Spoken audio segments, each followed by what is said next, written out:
बहावल नगर में अफसोसनाक वाकया, फौज पुलिस हुकाम की मुश्तरका कोशिशों से मामला फौरी हल कर लिया गया। ISPR के मुताबिक मामला हल होने के बावजूद मखसूस अनासर ने सोशल मीडिया प्रोपेगेंडा शुरू कर दिया। मज़मूम मकासद के लिए रियासती इदारों सरकारी महकमों के दरमियान तकसीम की कोशिश की गई। क़वानीन की खिलाफ वर्जी इख्तियारात के नाजायज़ इस्तेमाल के ज़िम्मेदारान का तयन किया जाएगा। पंजाब हुकूमत ने बहावल नगर वाक़े पर जॉइंट इंक्वायरी टीम तश्कील दे दी।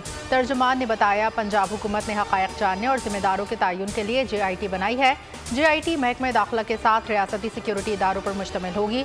इदारों के दरमियान इत्तेहाद ताउन के खिलाफ प्रोपेगेंडे की इजाज़त नहीं दी जाएगी।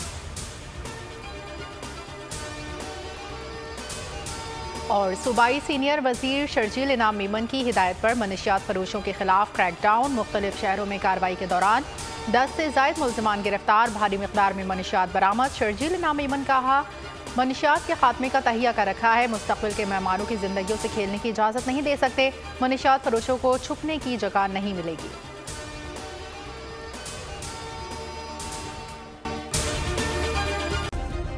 सब्सक्राइब करें और बेल दबाएं ताकि कोई खबर रह न जाए।